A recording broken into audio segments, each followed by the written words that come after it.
Ils bondissent de mur en mur dans les villes. Ils, ce sont les traceurs. Leur sport, c'est le parcours.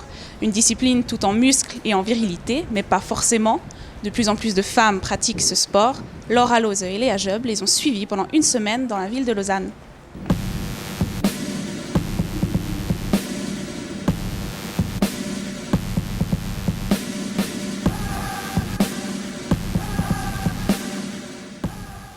Quand elle ne fait pas des acrobaties dans la ville, Robin révise ses cours de médecine. À 19 ans, elle est en première année. Pour se changer les idées, Robin change aussi de tenue. La voilà prête pour son entraînement de parcours. Cette discipline qui consiste à se déplacer en se hissant de mur en mur à la force des bras ou en sautant de toit en toit. Un sport qui n'est plus aussi masculin qu'à ses débuts. J'ai commencé au gymnase, justement où on est ici en fait. J'ai commencé au gymnase du Bunion, donc dans la salle de gym avec un cours fac. Et là c'était drôle, c'était vraiment avec des trampolines et tout ça, et des caissons. Donc c'était vraiment pas comme à l'extérieur. Depuis 1 an, elle pratique en milieu urbain 3 fois par semaine. Quand on fait un mouvement juste, là c'est vraiment une bonne sensation parce qu'on sent tout le mouvement est fluide, donc ça c'est vraiment c'est super. En Suisse, il n'y a pas de statistiques pour le moment, mais la pratique semble se féminiser petit à petit. Sur les 75 membres de l'association Parcours Lausanne, un quart sont des femmes. Il n'y a pas une très grande différence, c'est juste dans la tête. Avec les garçons, peut-être qu'on se sent plus mal à l'aise parce qu'ils ont un niveau quand même un peu supérieur et on se dit qu'on doit essayer d'atteindre le même niveau. Si les femmes apportent de l'élégance à ce sport, leur point faible reste la force. Les garçons vont par exemple faire des sauts plus grands, auront peut-être plus de détente, etc. Mais je pense que ça se travaille et puis au final, il y a tellement une plage de mouvements énorme qu'on peut s'adapter chacun à ses propres capacités physiques en fait, qui est différente à chacun de nous.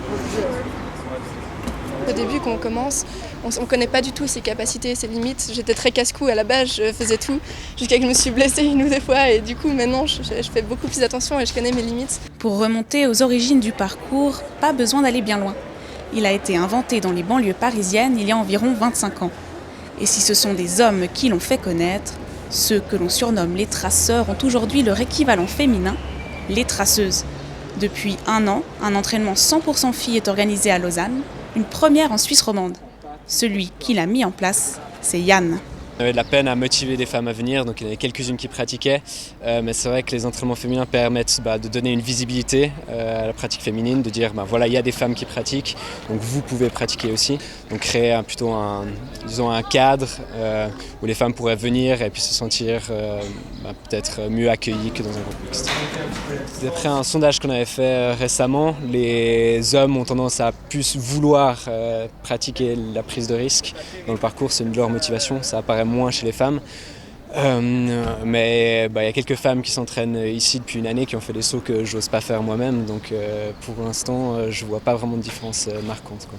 Quand j'ai commencé au début, je n'osais pas du tout faire avec les gars parce que je me disais ils sont tellement forts donc je peux pas m'incruster avec eux.